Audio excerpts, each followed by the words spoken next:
Célébration du 33e anniversaire de la disparition physique de Papa Kisoloke le Cher Daniel, fils aîné de Papa Simon Kimbangu. Ce lundi 17 mars 2025, une journée dédiée aux fétiches de l'église kimbanguiste. Avant midi de cette journée, le coordonnateur principal du projet d'extension de la ville de Kinshasa, ingénieur Thierry Katembwe Mbala, et son comité ont foulé le sol d'Nkamba. Venus pour signer un protocole d'accord avec l'église kimbanguiste dans de divers projets sociaux dans la ville-province de Kinshasa. Aussitôt arrivé à la ville sainte d'Nkamba, l'ingénieur Thierry Katembwe et ses collègues ont été reçus en audience par sa divinité Papa Simon Kimbangu Kiangani, chef spirituel et représentant légal de l'église kimbanguiste dans sa résidence officielle d'Nkamba. Après un long entretien avec les patrons de l'église kimbanguiste, ils ont assisté au culte d'action des grâces organisé à l'honneur de sa grandeur Papa Kisoloke le Cher Daniel. Prenant la parole du haut de cette tribune du temple d'Nkamba, le coordonnateur Thierry Katembwe explique sa raison d'être ici à Nkamba. Sa divinité, chef spirituel, Papa Simon Kimbangu, merci de cet honneur de pouvoir être à vos côtés et de se tenir devant cette assemblée. À tous les membres de l'Église, en vos titres, grades et qualités, je vous salue, ainsi qu'à tous les membres du comité et à toutes les autorités ici présentes.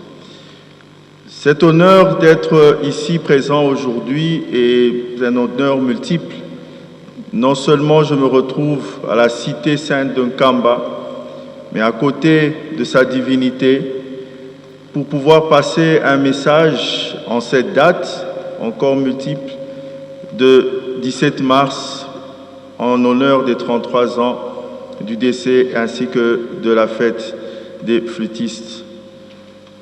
C'est un message qui a commencé il y a de cela 10 mois, après une rencontre fructueuse où moi et mes collègues, nous avons reçu la bénédiction de sa divinité pour ce projet qui constitue l'un des plus grands projets de la République démocratique du Congo aujourd'hui, une vision ferme de son Excellence, Monsieur le Président de la République, depuis quelques années, de pouvoir servir une ville nouvelle à Kinshasa et servir de tout exemple pour le développement de toute la République. Une ville qui se développe, une ville qui produit, une ville où il fait beau vivre. C'est la nouvelle cité de Kinshasa que nous appelons Kinshasa Kiamona.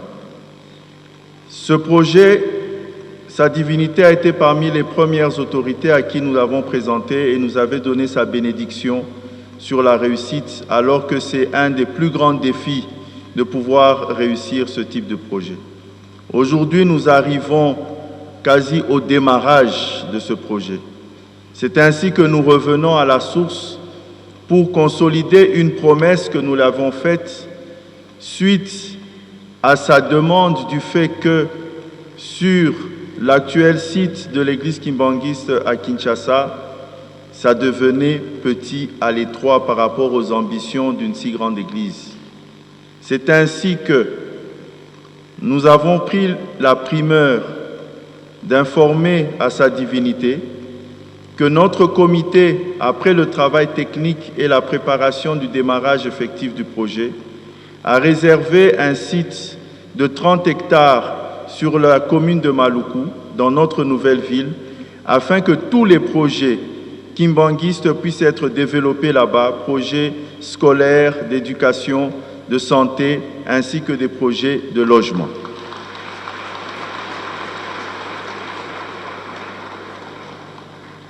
L'honneur que nous avions reçu de sa divinité, nous ne pouvions que réagir et trouver quelque chose afin que cette fois-ci, il ne se sente plus à l'étroit, mais ait un espace pour pouvoir développer, selon la volonté de l'Église, et certaines choses où on pourrait s'accompagner ensemble pour développer les aspects de formation professionnelle, les aspects d'éducation. Pourquoi j'insiste sur la formation professionnelle? Parce que nous lui avions promis aussi que les enfants de l'Église, les kimbanguistes, auraient des emplois sur ce nouveau projet. Et ce projet qui commence incessamment a besoin de beaucoup d'emplois et des gens formés. Et nous pensons qu'ensemble, avec l'Église kimbanguiste, on peut mettre en place des centres de formation. J'ai entendu ici tout à l'heure l'histoire de Papa Kisoloke qui était lié à l'INPP.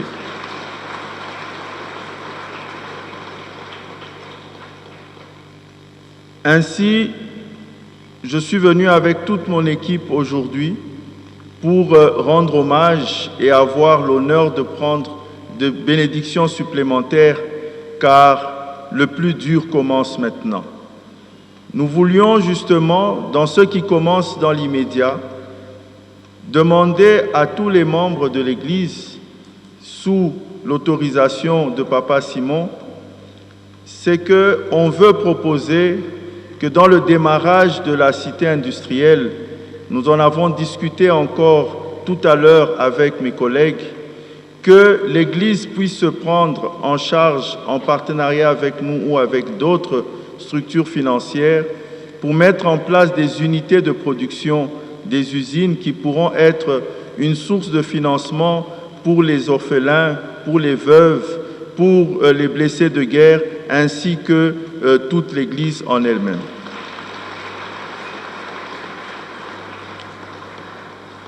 L'une des premières idées que nous avons, avec tout le respect présenté à sa divinité tout à l'heure, était de voir comment est-ce qu'une usine d'eau, par exemple, pouvait être mise et être vendue pour tous les fidèles kimbanguistes à travers tout le pays, au lieu d'acheter chez les autres.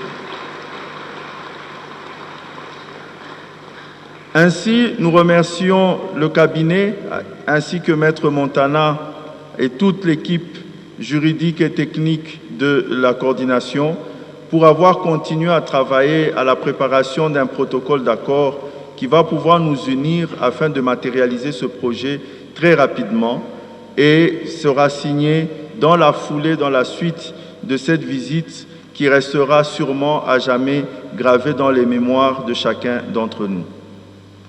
Ce que je voudrais dire maintenant, c'est ces 30 hectares, ce projet dans son ensemble et ces 30 hectares, c'est pour vous, c'est pour la population. Vous avez tous de la famille à Kinshasa, certains viennent de Kinshasa.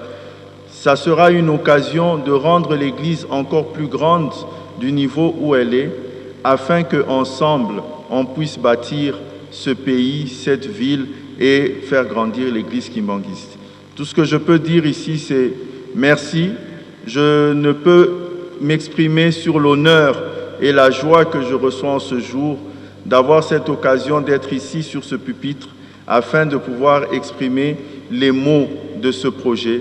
Et je tiens à vous signaler que récemment encore, les plus hautes autorités du pays ont été informées de ce que nous voulions faire avec vous, et pas plus tard que jeudi dernier, auprès de son Excellence, Madame la Première ministre Judith Souminois, on l'a informé qu'aujourd'hui nous serons ici pour vous annoncer cette grande nouvelle. Je vous remercie.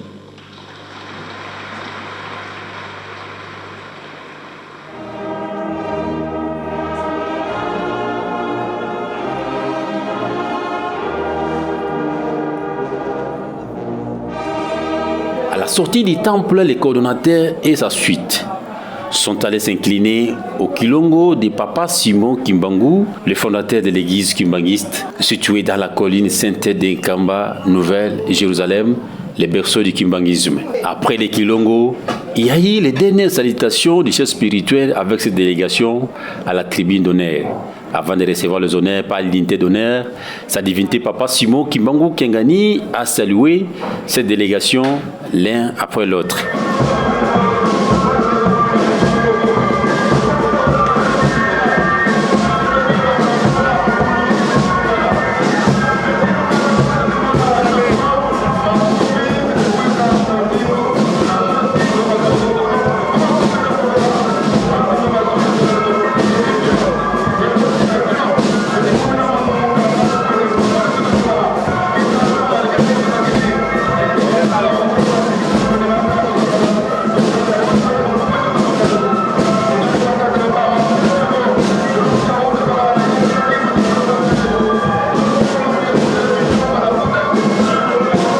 Devant le micro de la radio-télévision kimbanguiste, le coordonnateur Thierry Katemboué a conscrit l'objectif de sa présence à la vie sainte d'Inkamba. Une impression grandiose, c'est vraiment exceptionnel. C'est une expérience exceptionnelle qui vous marque et on est très heureux et surtout très honoré d'être ici, moi ainsi que tous mes collègues. Nous sommes venus confirmer dans la suite de la visite que nous avons eue l'année dernière avec sa divinité, Papa Simon. C'était dans le cadre du projet de l'extension de la ville de Kinshasa. Il avait besoin